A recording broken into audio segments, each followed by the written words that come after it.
Good morning students. बेटा आज हम टॉपिक सर्कुलर मोशन स्टार्ट करेंगे। अच्छा, मेरे को इससे पहले बताइए, आपको मैंने असाइनमेंट सेंड की थी बेटा। बहुत ही कम बच्चों की असाइनमेंट सोल्व करके मेरे पास आई है, तो फिर बाकी ने क्यों नहीं की भाई? देखिए, सभी को ये असाइनमेंट सोल्व करने और उसमें तो काफ़ी हद तक हिंट और क्वेश्चन के आंसर भी आपके पास हैं, तो आपको उसे सोल्व करना है। ठीक है, now today we will start our next topic, that is circular motion. This is the last topic of our chapter motion. देखिए, सर्कुलर मोशन क्या है? तो सर्कुलर मोशन क्या है? The motion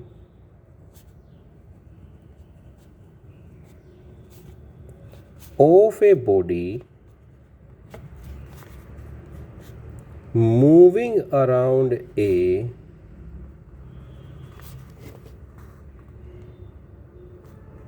circular path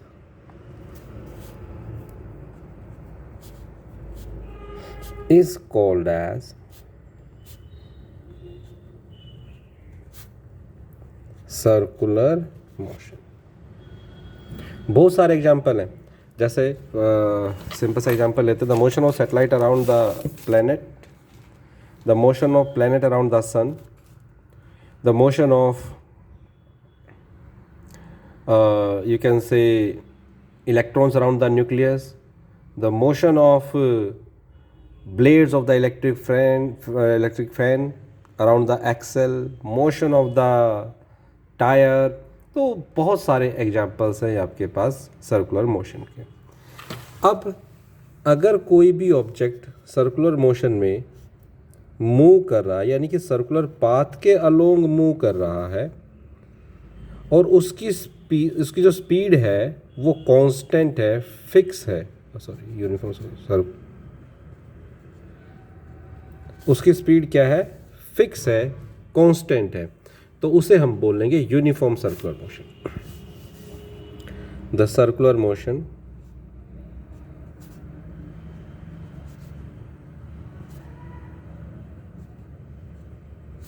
of a body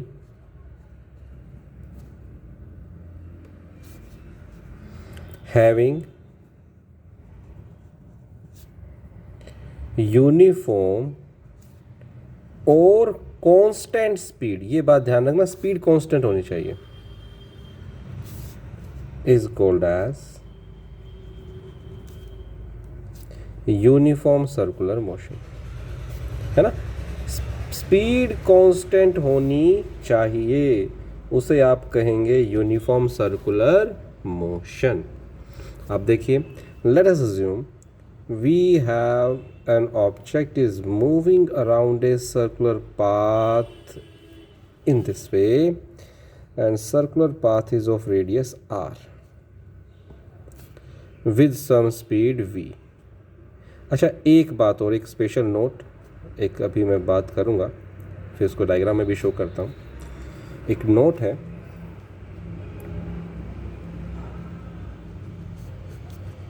the tangent drawn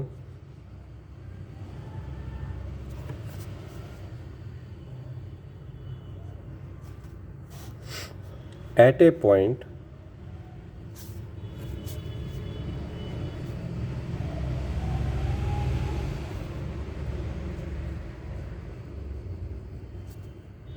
on the circular path of a body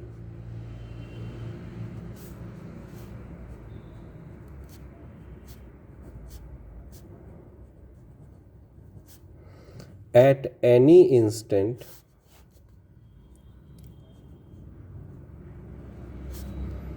gives the direction of the speed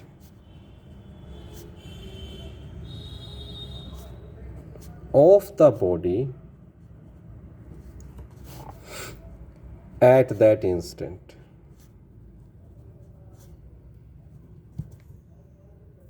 देखिए, अगर object यहाँ है, आपने यहाँ, और ये ऐसे इस तरीके से ये एंटी क्लॉकवाइज इस सर्कुलर पाथ में मूव कर रही थी, तो ऑब्जेक्ट यहाँ है, तो डायरेक्शन स्पीड क्या होगी? ये वाली। अगर यहाँ ऑब्जेक्ट हो जाएगा तो आप यहाँ टेंजेंट ड्रॉ कर दीजिए, तो डायरेक्शन ऑफ स्पीड क्या हो गई? ये टेंजेंट ड्रॉ करनी आपको आती है। अगर यहाँ है तो यहाँ आप टेंजेंट ड्रॉ कर दीजिए। टेंजेंट का मतलब क्या है कि जो उसको टच करते हुए निकल रही है। जब सर्कल को कोई भी लाइन एक ही पॉइंट पे टच करती है, 2 पॉइंट पे कट नहीं करती है सर्कल को, उसे बोलते हैं टेंजेंट। तो आप एक बात ध्यान दीजिएगा, the tangent drone at any point on the circular path at any instant gives us the direction of the speed. Now, from this diagram, it is clear that the speed, यानी कि the magnitude of this speed is same, है ना, यहाँ भी v, यहाँ भी v, यहाँ भी v, यहाँ भी v, but its direction is continuously changing. पहले इस डायरेक्शन पे, फिर इस डायरेक्शन, फिर इस डायरेक्शन, फिर इस डायरेक्शन में। तो आप देखिए, the magnitude of the speed is same, but the direction of motion of the object is continuously changing when it is moving around the circular path. It means that its speed is same. It means that its speed is same, but its velocity is different because its direction is different. And as the velocity is continuously changing, because the direction is continuously changing, therefore this motion is uniformly accelerated motion. Okay तो question कई बार पूछ सकते हैं, कोई question आपसे पूछे कि बताइए why uniform circular motion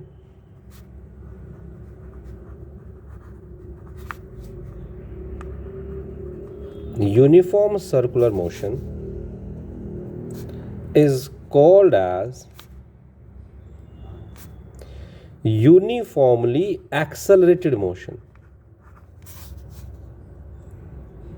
uniformly accelerated motion. तो क्वेश्चन पे फोकस कीजिएगा बेटा। क्वेश्चन क्या कह रहा है कि भाई यूनिफॉर्म सर्कुलर मोशन को आप यूनिफॉर्मली एक्सेलरेटेड मोशन क्यों कहते हैं? तो सिंपल सा जवाब है इस बात का, बहुत ही सिंपल आपका आंसर है। आप ये कहेंगे during uniform circular motion, during uniform circular motion,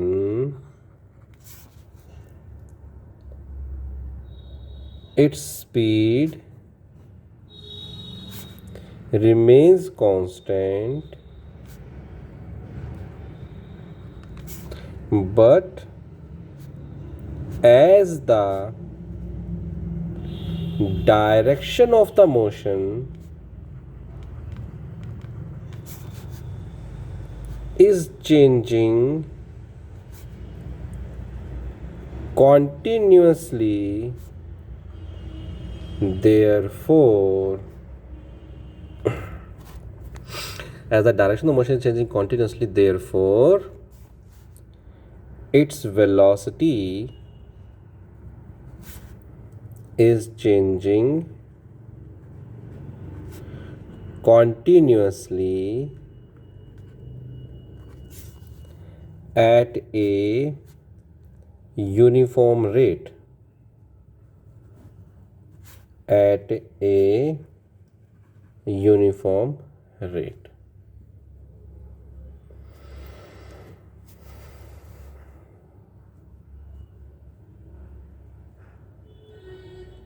Hence,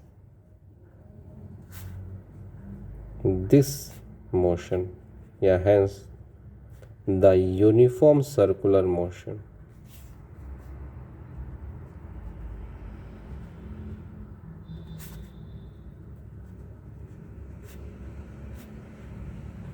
is called as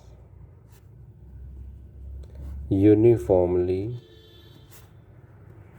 accelerated motion. बहुत ही इंपॉर्टेंट क्वेश्चन है बेटा यूनिफॉर्म सर्कुलर मोशन का, ये बहुत ही इंपॉर्टेंट क्वेश्चन है। Why uniform circular motion is called as uniformly accelerated motion?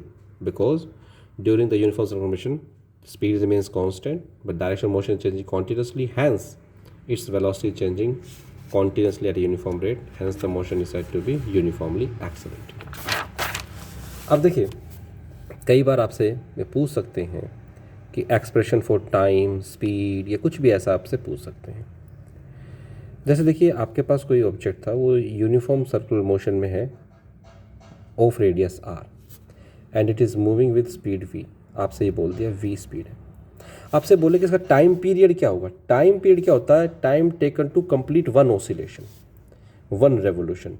तो टाइम पीरियड क्या होगा बेटा, टाइम पीरियड आपसे पूछ ले, टाइम पीरियड क्या होता है, time taken to complete one revolution. तो एक कंप्लीट रेवोल्यूशन में कितना टाइम लेंगे, ठीक है जी। अच्छा, टाइम का फॉर्मूला तो आपको पता ही होगा ना, टाइम का फॉर्मूला क्या होता है, टाइम का फॉर्मूला क्या होता है, स्पीड बाय डिस्टेंस होता है कि डिस्टेंस बाय स्पीड होता है, जल्दी से बताओ क्या ये फॉर्मूला सही है या ये फॉर्मूला सही है, जल्दी से बताइए। तो भाई आपको पता है this is wrong, this is correct, time is equal to distance by speed. तो डिस्टेंस आपका स्पीड इन टाइम होता है, तो टाइम जो डिस्टेंस बाय स्पीड, तो टाइम पीरियड आपने टी से डिनोट कर दिया बेटा। अच्छा, डिस्टेंस क्या है, वन कंप्लीट रेवोल्यूशन में कितना डिस्टेंस कवर करेगा, आपको पता है इसके सरकमफ्रेंस के इक्वल, और सरकमफ्रेंस क्या होता है सर्कल का, 2πr। तो t is equal to 2πr और divided by the speed, that is v speed से करा था। तो टाइम पीरियड का आपका फॉर्मूला आ गया t is equal to 2πr/v। तो इस तरीके से आप टाइम पीरियड की भी एक्सप्रेशन फाइंड आउट कर सकते हैं, ठीक है। तो that's all about the uniform circular motion. तो यहाँ पे हम इस टॉपिक को कंप्लीट करते हैं, ठीक है। दैट्स ऑल बेटा, thank you and have a nice day.